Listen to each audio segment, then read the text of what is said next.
Hello, in this video I'm going to be sharing my organisational strategy with you all, and this is looking at how I can manage a large and complex caseload.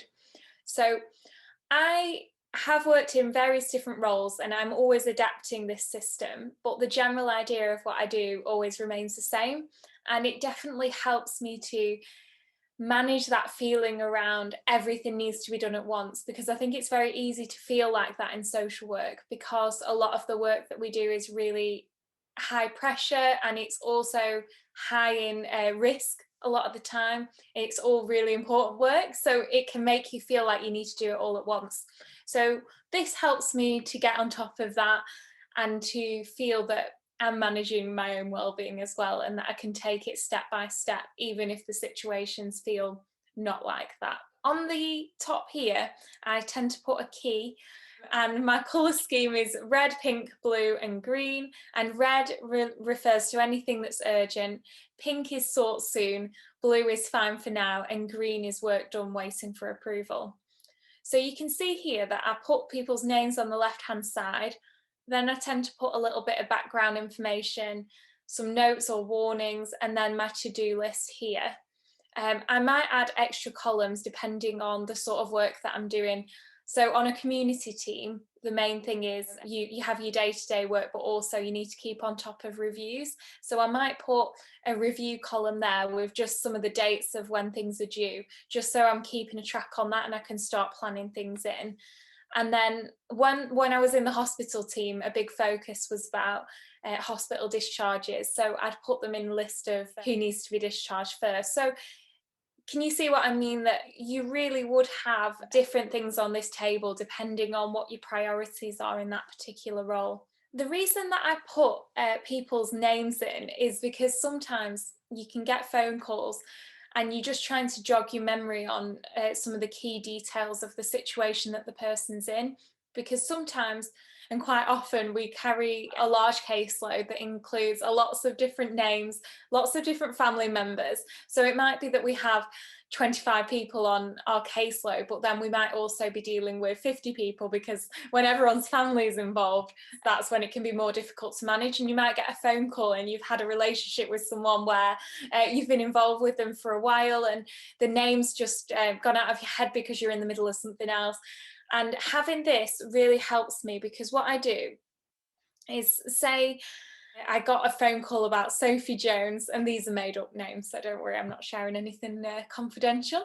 So say I got a call about Sophie Jones, but then that's one where there's a warning on the front screen saying do not contact niece, but you're in the middle of something else, so you can't quickly get that information, but you've got this phone call and something's warning you in your mind that maybe this is the one. You can quickly look at your table and realise that you're not able to give any information away, and then that saves you any stress around that. So that's just one example of something that I do.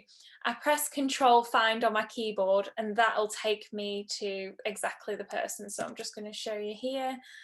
Say I was looking for Casey, takes me straight down to there, and then I can look straight at what I need to look at there for that individual. Having a colour-coded system really helps, because say I have a lot of things that are in red where it needs to be dealt with urgently, possibly that day. It makes you realise that maybe you need some support in going through that with a manager and possibly even getting some help on it. And that can help you to remain safe in your practice and not feel overwhelmed with the level of risk that you're carrying.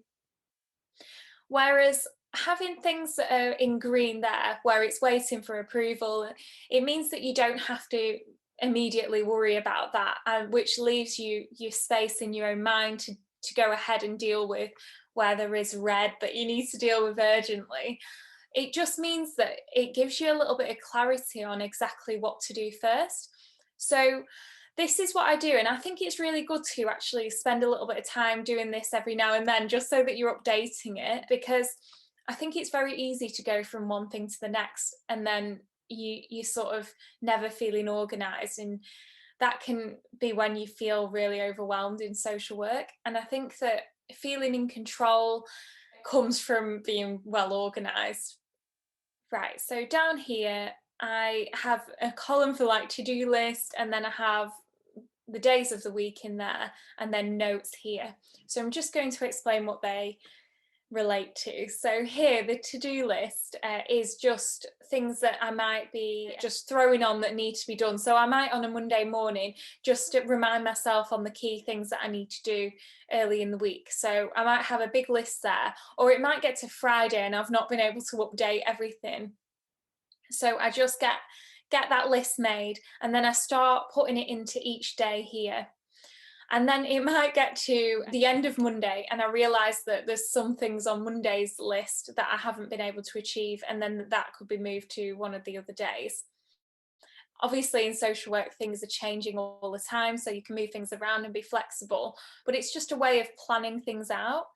And then in my notes section here, that might be something that comes up on the phone when I'm in the middle of writing an assessment. So maybe you've just been given some information and you definitely need to case note it, but you don't want to come out and lose your flow from writing an assessment. I might just throw it in there, the information, which then means that I can carry on with my flow of work.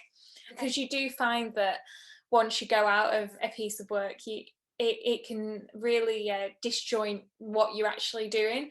And feeling like you're writing an assessment all day happens when you might be on one thing and then you get a million phone calls, and then you can get in a mess. So I think that just making sure that you've got everything recorded, it really can help you.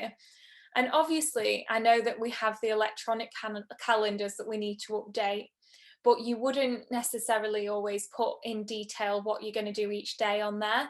So say you needed to do some paperwork, but it was specifically like a court report, say, you might not put that on your electronic calendar.